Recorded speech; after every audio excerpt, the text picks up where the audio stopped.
love you, Mom. I can hear footsteps on the stairs. I think he's outside my room. I hear sirens, but they're far away. I'm hiding in the closet. I hope he didn't hear me. Hang on. I heard something downstairs. The cops are already here looking for him. They'll catch him. Don't worry, Mom. I'm safe. I love you. The cop said he's some escaped serial killer, and he's been breaking into homes around the area. Yes, Mom, it's on the news now. I'll keep my doors locked. Yeah, Mom, it's on the news now. I'll keep my doors locked. The cop said he's some escaped serial killer and he's breaking into homes around the area. Don't worry, Mom. I'm safe. I love you. The cops are already here looking for him. They'll catch him. Hang on. I heard something downstairs.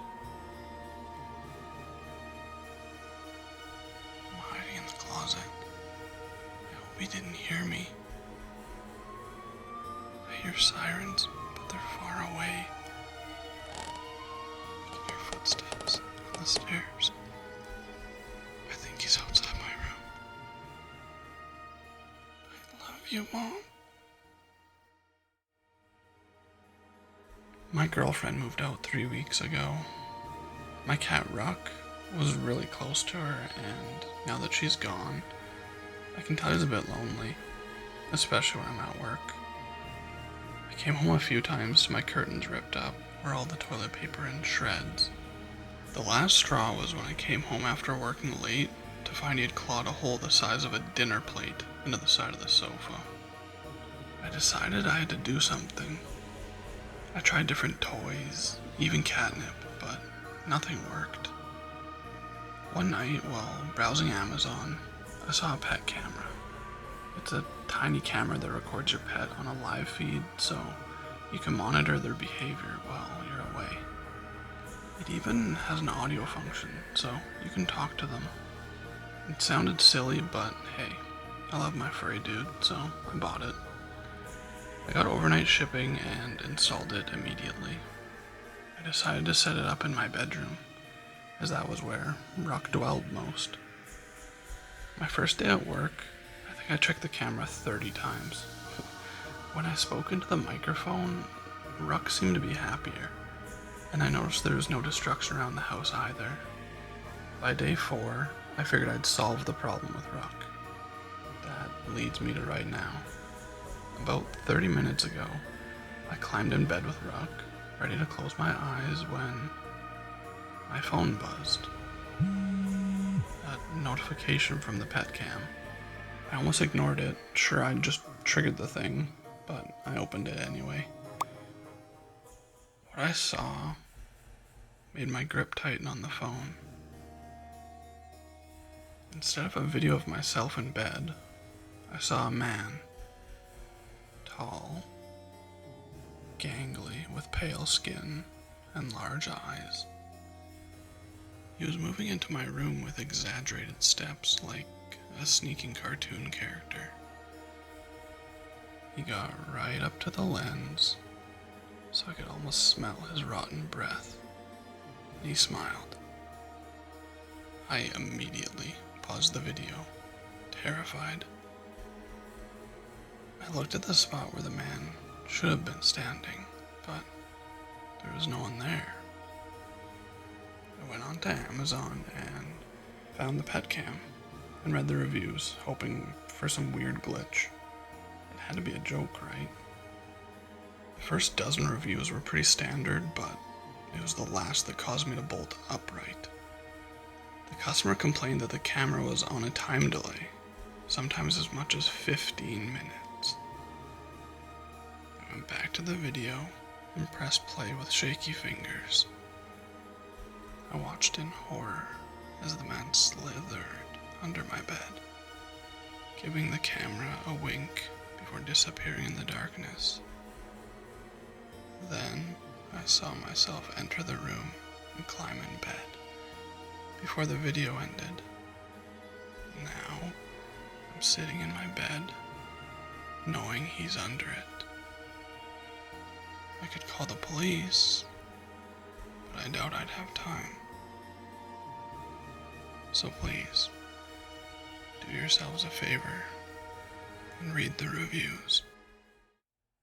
I know when my husband is cheating on me. It's funny, something like 60% of marriages end in infidelity, but you never think it'll be yours. There's so many articles on it too. How to tell, what signs to watch for. Is he spending too much time at the office or just working hard? Crappy episodes on daytime TV. Some silly girl sobbing as it's all revealed. These articles, shows, dramas, they're for weaker women. I knew the moment my husband didn't love me anymore. Oh, it'll start small. He'll smile more for no reason. He'll laugh at little things she says or does. Things that he would have never in a million years found funny if you said them. And it'll only get worse. His face will light up like a sun when he sees her. And he will see her. You can't stop it. She's everywhere in his life. Invasive, like a cancer. Or a leech, sucking all of his attention and love away from you. And then, even worse, his friends, your friends, will notice. They'll tell you they've never seen him before like this, how happy he is. It's enough to make you sick. And finally, he'll tell you he's never felt love like this before, that he doesn't know how he lived without her. Well, something had to be done, obviously. I love my husband. I'm not having some little temptress steal him away from me. What kind of a woman would I be then? No. So, I took matters into my own hands. Thank God she's still little. I don't think I could have drowned her that easily if she could walk just yet. I died 8 years ago. It wasn't particularly tragic or unusual, just a car accident. I don't blame the man who hit me. He was speeding because his wife was in labor, and there was black ice on the road. He lost control of the car, and I lost my life. It's not his fault. I know that. I'm not cruel. I'm not vengeful. If anything, I'm the opposite. You see, I don't have any family left, and I had lost my few friends around that time. When it was time for my funeral, the only people who came was my boss and the family who killed me. The wife held her newborn daughter close to her chest. I hated my boss, and the cemetery was awfully lonely, so I followed the family home. Lily may as well have been my own flesh and blood. She was sweet and bright and oh so very small. She had trouble sleeping if someone wasn't rocking her crib, and her parents were so tired. After they put her to bed, it was easy for me to rock her crib for her. I didn't get tired. I could help her. As the years passed, Jack and Lori realized that they weren't alone in the house.